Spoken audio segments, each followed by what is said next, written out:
The Trump and Hillary campaigns facing unique challenges as we're now just weeks away from the Republican and Democratic conventions. Both camps vetting potential running mates to help fill the gaps in their campaigns.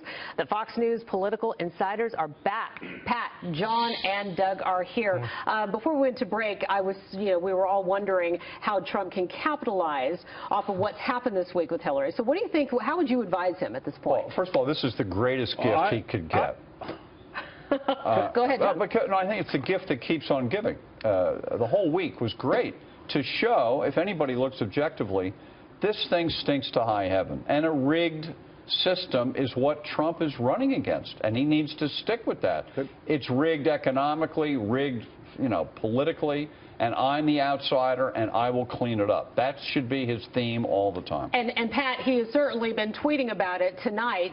What would you advise him to do? I mean, what would you say his camp should do? I would advise him what John has said. I think that to take this issue on about the corruption and that this thing is a fixed deal at the moment is true. Look, this week, the judge gave permission to get the documents on Hillary's appointments for the foundation.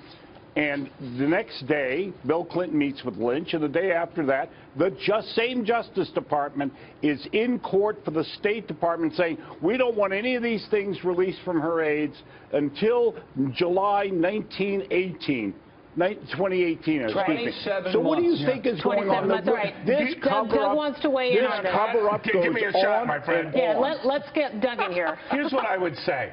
Despite this gloom and doom from Pat and John, the Real Clear Politics average has Hillary 5 points ahead. The electoral map, 240, 250 votes at this point are leaning in her direction. If the report is true, and it's a big if, that she's been exonerated. And here are the numbers right here. Good news. Yeah, we've got 44.8 to 40.3. Look, Hillary's in strong position, and if everything plays out the way Pat and John are suggesting it might, it will be great for her going into the convention. She is not in a strong position. Oh, come on, John. Doug, I don't want to go over this again, but, are you going from here, like, to the Clinton Foundation for cocktail party? Yes. Is that it? Yeah, I am. Because seriously, first of all, the race is funny. If you took Hillary out, put any other Democrat in, they win by 10 points over Trump. She's the weakest Democrat. But she's ahead. Yeah, but she's not really ahead. There's a hidden Trump vote of about 5 points.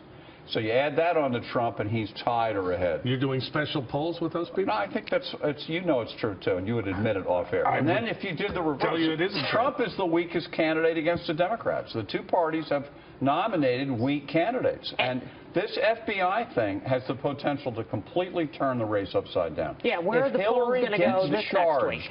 If she gets charged, she's out of the race. Right. The Democrats I'm not so sure of that either. I want Pat in here. Pat, a lot of people are talking about the VP picks and how important that is going to be to help bolster each side.